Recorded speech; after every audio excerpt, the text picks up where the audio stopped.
Around 2 years ago, the speaker has made a video on the statement of Muruganar, one of the greatest and the chief disciple of Bhagvan Sri Ramana Maharshi. The statement of Sri Muruganar came as the reply of a great saint, a great Tamil saint, born some few hundred years ago in South India. And the saint stated that the most difficult task in this world is the self realization, or liberation, or enlightenment, or moksha. Sri Muruganar, while reading this statement, became very upset, and he wanted to say by creating a verse that self realization is the easiest task in the world. Somehow or the other, he was unable to complete this verse, and he left that paper nearby the sofa on which Bhagwan Sri Ramana Maharshi would sit.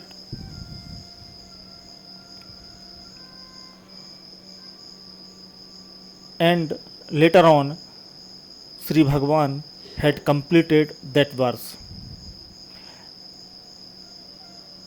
It means that Bhagwan also agreed on the point that the self realization is the easiest task in the world.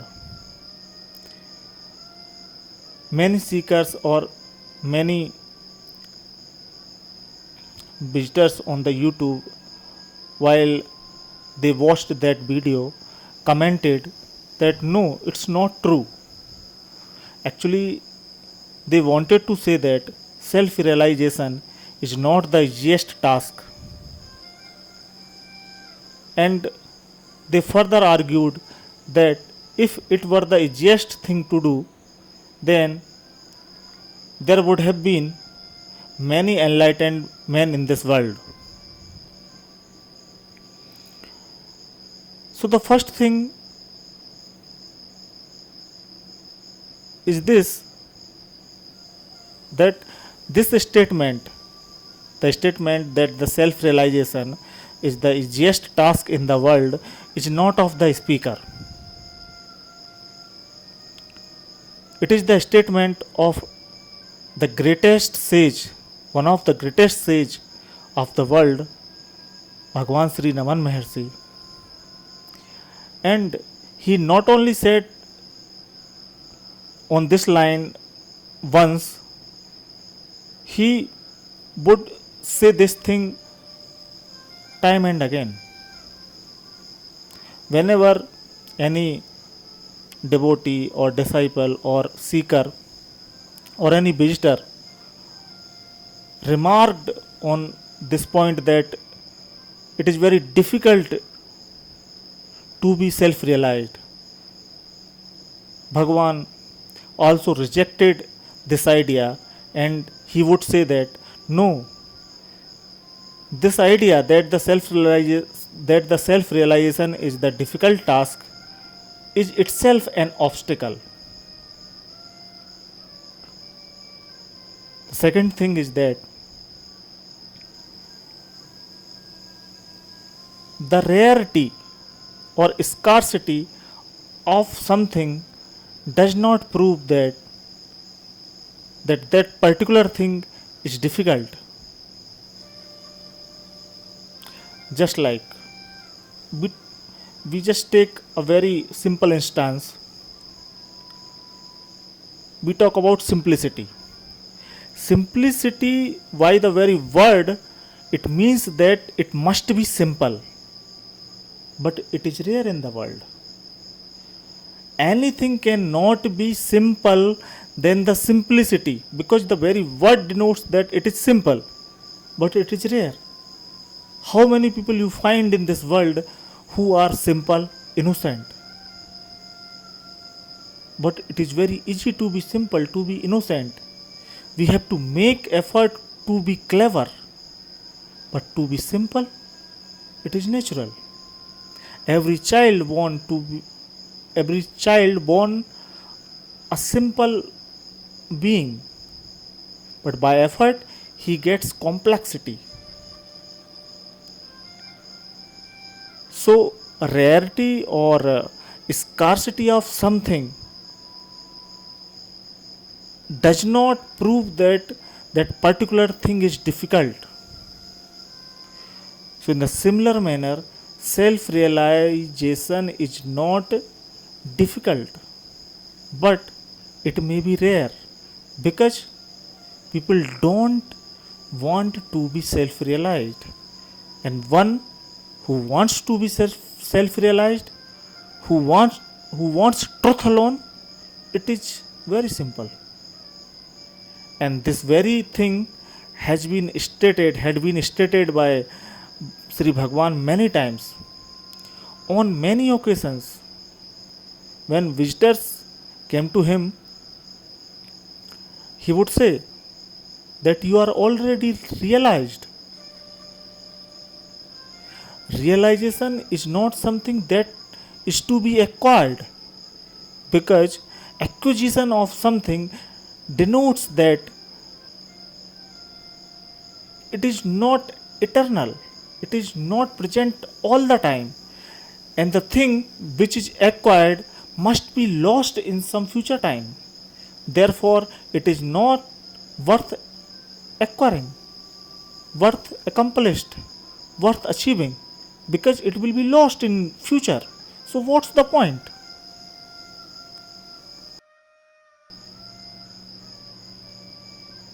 And on many other occasions, Bhagwan had said that self-realization is nothing other than being.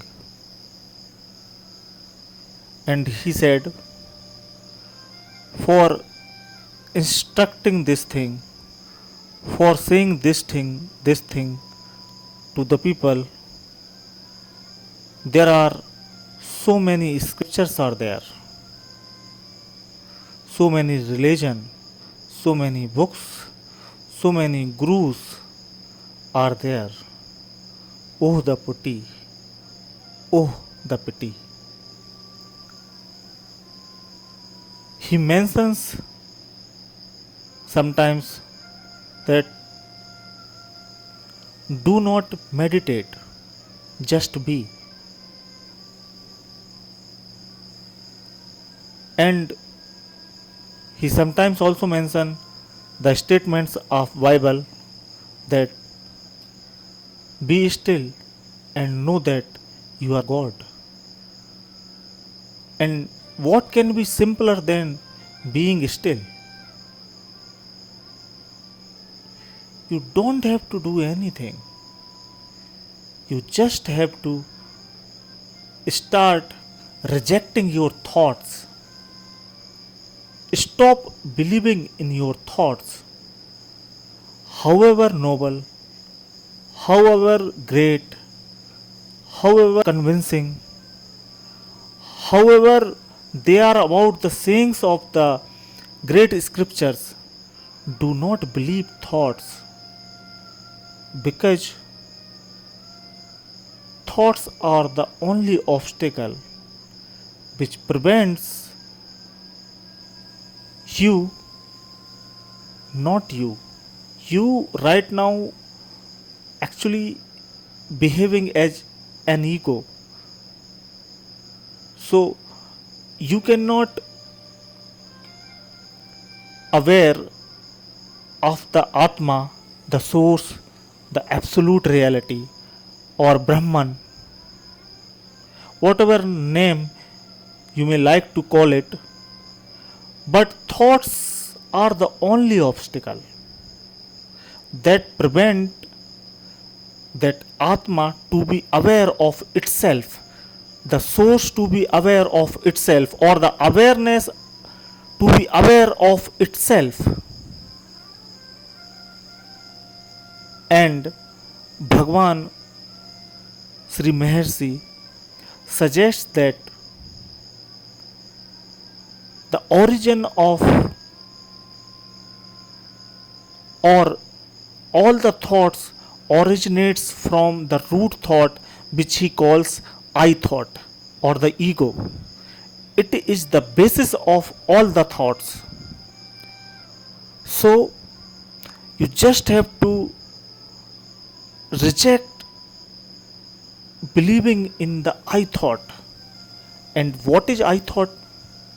I thought is whatever you see, whatever you perceive, whatever you hear, whatever you thought about, whatever your emotions about, your feelings, your beliefs, anything, the whole field of your consciousness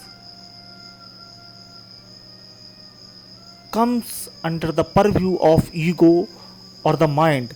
Whatever comes in the field of experience, of knowledge, it belongs to the mind, to the ego. So, whenever this I thought arise, no matter however noble things it thinks about, however great things it thinks, reject the I thought. Rejecting I thought or not believing I thought means rejecting your whole existence. Because after negating all these things, after rejecting all these things, what remains? Nobody can tell you. No words can describe about it. Because the ego, the I thought, or the thoughts, anything, the emotions, feelings, and everything are the words. That's why in Hindu tradition and many other traditions also, it is said that the whole existence is name and form. Names come first. The name names come first. Name comes first, and name or word or letters create forms. The universe, everything. Bhagwan Sri Maharshi says that thought creates the whole universe, and thoughts are also made up of words. Words are actually thoughts, and thoughts create this whole universe. So, do not believe in I. And I is not something as Bhagwan Sri Maharshi advocate self-inquiry, questioning the I. Ask yourself, who am I? Investigate, who am I? And some people, what they make mistake, they create an idea of I.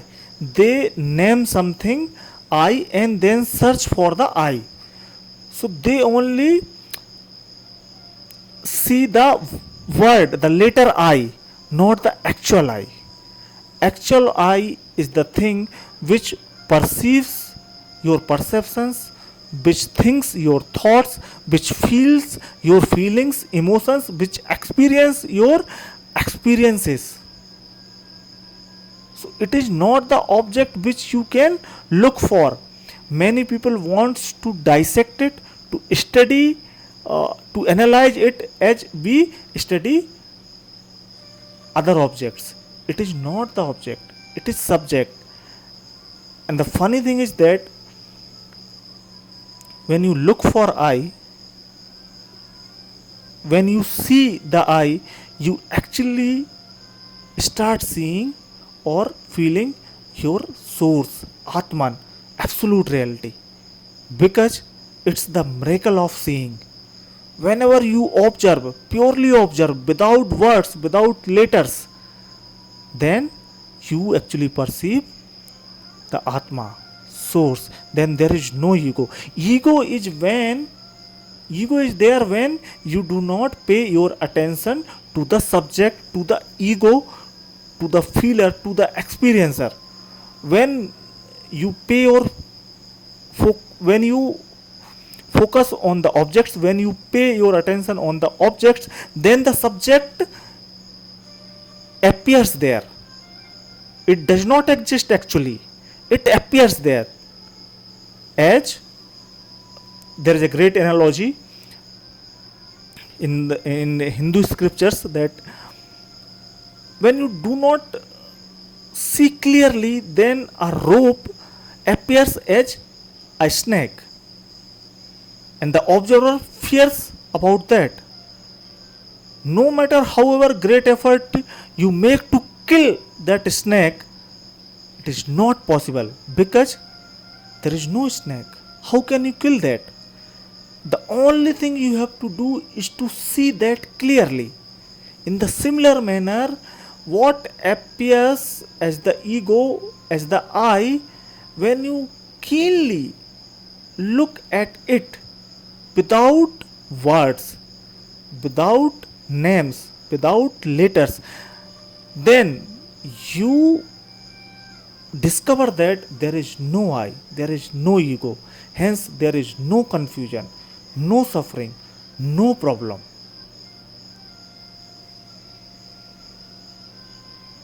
Actually, seeing is possible only when you do not use words, when you do not look through the words. We always look through the screen of the words, and the words, letters, names distorts the perception. And pure perception, pure observation, pure seeing is the only action possible in this world. There is only one action, and that is seeing, observation. And what one sees, there is nothing to see. Nothing means not a thing, but there is a great bliss, peace, joy.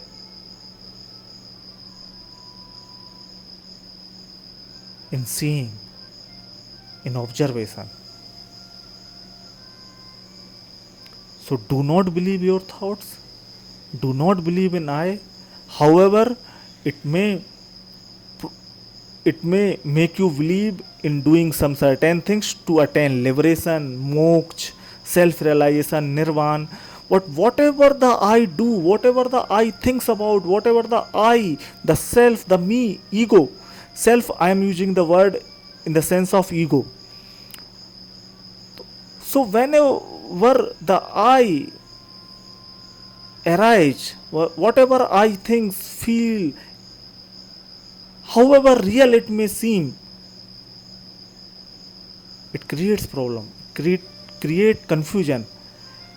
It may make you believe that it is growing, it is coming near to the truth, but the I is itself the greatest obstacle, or the only obstacle to find the reality. For the awareness to be aware of itself, the I is the only problem. The me is the only problem.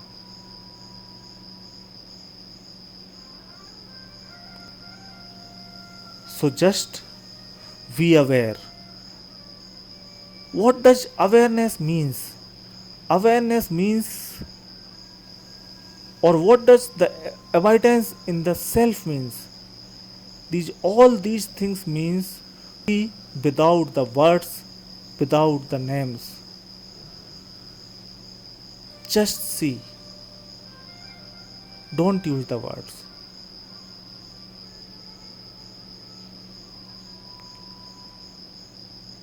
Therefore, self-realization is the easiest task.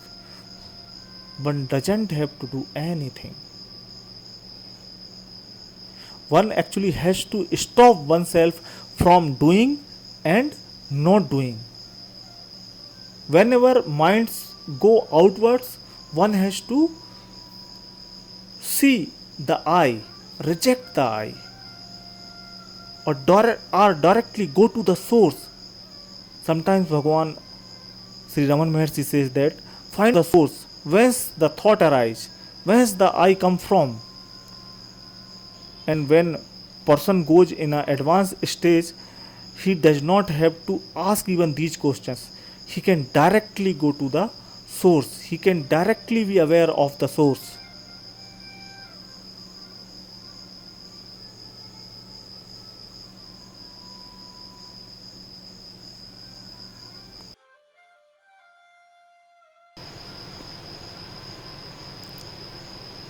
And when you perceive, purely perceive, then there comes some insight, some intuitive knowledge. Do not accumulate that, because life is ever new. Life is actually a challenge and response mechanism. Every challenge is new, and there must be newness in response to. Therefore, whatever you learn from your perception, do not accumulate that, because the past, the accumulation is of the past. It becomes knowledge, and knowledge is of the past. And past becomes the observer, the I. We always live in this way, where we get some experiences, some knowledge, and we then make idea or pattern or formula of from that learning, and we act according to that formula, that pattern, which conditions the action. It actually becomes the reaction. Action is always spontaneous without the knowledge of the past.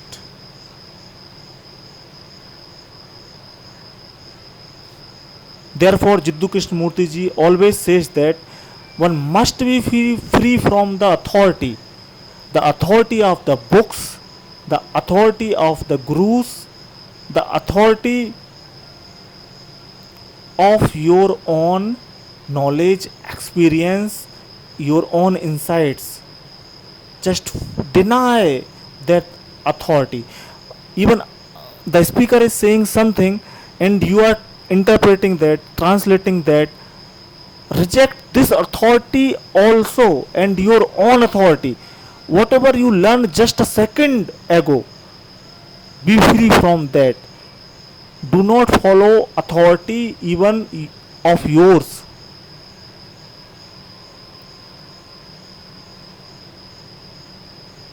So always remember, you don't have to do anything, because you don't have to kill the I, the ego. The ego is not there. It's the ego's trick that it wants to kill itself, and by believing in this idea, it survives itself. It plays tricks upon itself. So even do not try to kill ego. Do not try to do anything. Do not believe in any imperfection, in any incompletion. Do not feel that you are incomplete. And by this way, when you believe, completely convinced, have faith in these words of the great seers that you are already realized, then you experience accordingly. Experience is also not a right word.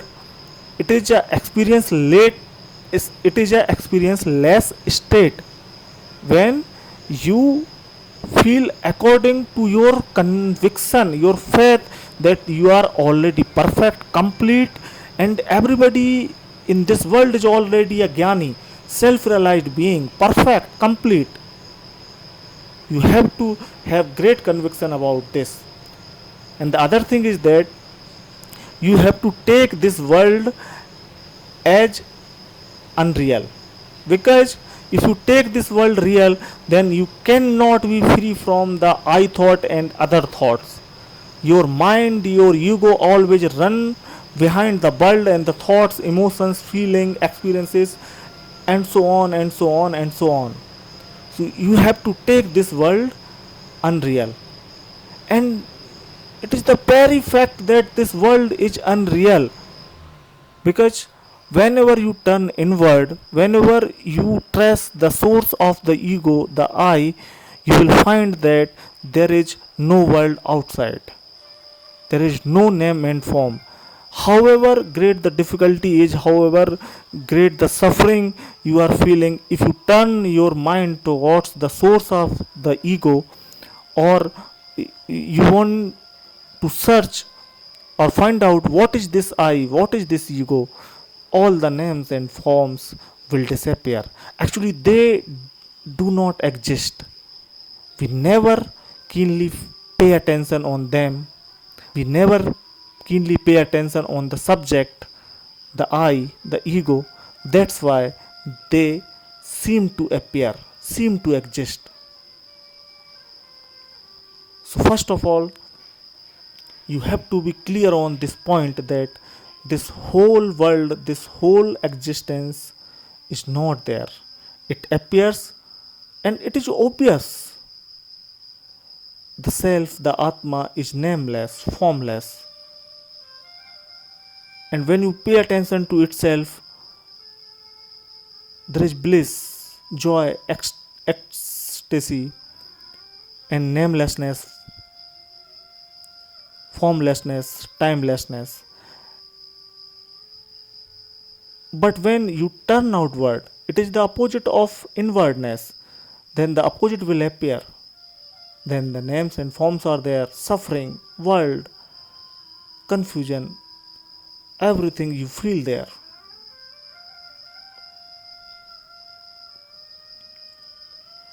And at the last, one thing speaker wants to say that if you live in India or live abroad, if you have sufficient money and time, please must visit Arunachala hill, which is situated in Tiruvannamalai in the southern part of India.